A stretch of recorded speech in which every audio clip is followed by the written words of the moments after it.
ನಮಸ್ಕಾರ, welcome back to my channel. ಇವತ್ತು ನಾನು ರಸಮ್ ಮಾಡೋಣ ಅಂತ ಅಂದ್ಕೊಂಡಿದ್ದೀನಿ. ಫಸ್ಟ್ ಇವಾಗ ಒಂದು ಬೌಲ್ಗೆ ಸ್ವಲ್ಪ ಟ್ಯಾಮ್ರಿನ್ ಹುಣಸೆಹಣ್ಣು ಮತ್ತು ಟೊಮ್ಯಾಟೊ, ಸ್ವಲ್ಪ ಬಿಸಿ ನೀರು ಹಾಕ್ಬಿಟ್ಟು ಹುಣಸೆಹಣ್ಣು ಮತ್ತು ಟೊಮ್ಯಾಟೊ ಸಾಫ್ಟ್ ಆಗೋದಕ್ಕೆ ಬಿಡೋಣ. ಒಂದು 10 ಮಿನಿಟ್ಸ್ ಸಾಕು. ಇವಾಗ ಇದನ್ನು ಸೈಡಲ್ಲಿ ಇಟ್ಬಿಟ್ಟು ಬೇಕಾಗಿರೋ ಮೇನ್ ಇಂಗ್ರೀಡಿಯೆಂಟ್ನ ನಾನಿವಾಗ ರೆಡಿ ಮಾಡ್ಕೊತಿದ್ದೀನಿ. ಫಸ್ಟು ಸ್ವಲ್ಪ ಪೆಪ್ಪರ್, ಸ್ವಲ್ಪ ಜೀರಿಗೆ,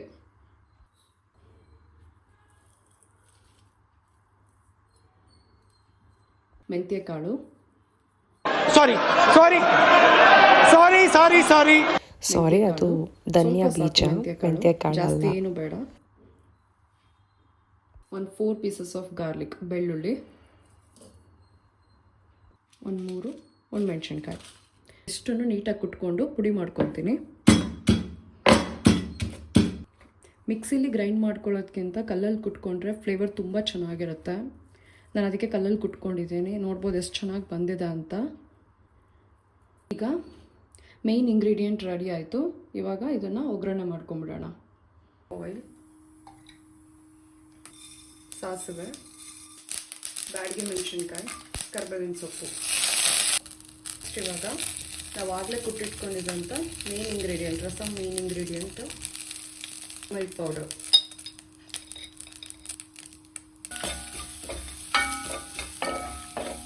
ನೆಕ್ಸ್ಟು ಆಗಲೇ ನಾವು ಬಿಸಿನೀರಿಗೆ ಹುಣಸೆಹಣ್ಣು ಮತ್ತು ಟೊಮ್ಯಾಟೋನ ಹಾಕಿಟ್ಕೊಂಡಿದ್ವಿ. ಅದೆಲ್ಲ ಸಾಫ್ಟ್ ಆಗಿದೆ. ಇವಾಗ ಅದನ್ನು ನಾನು ಹಾಕ್ಕೊಳ್ತಾ ಇದ್ದೀನಿ. ಉಪ್ಪು ಹಾಕ್ಕೊಳ್ತಾ ಇದ್ದೀನಿ. ನಾನಿವಾಗ ಇದನ್ನು ಸ್ವಲ್ಪ ಹೊತ್ತು ಮೀಡಿಯಮ್ ಫ್ಲೇಮ್ನಲ್ಲಿ ಕುದಿಯೋದಕ್ಕೆ ಬಿಡ್ತೀನಿ. ಈಗ ರಸಮ್ ಕುದೀತಿದೆ. ಇವಾಗ ಲಾಸ್ಟಲ್ಲಿ ಕೊತ್ತಂಬರಿ ಸೊಪ್ಪು ಹಾಕ್ಕೊಂಡ್ರೆ ಮುಗೀತು, ನಮ್ಮ ರಸಮ್ ರೆಡಿಯಾಗಿದೆ. ಇವಾಗ ಬಿಸಿ ಬಿಸಿ ರೈಸ್ಗೆ ಬಿಸಿ ಬಿಸಿ ರಸಮ್ ಹಾಕ್ಕೊಂಡು ತಿಂತಾ ಇದ್ರೆ ಆಹಾ. ಇವತ್ತಿನ ವ್ಲಾಗ್ ಇಷ್ಟ ಆಗಿತ್ತು. Thank you for watching my vlog. Please subscribe to my YouTube channel. Thank you.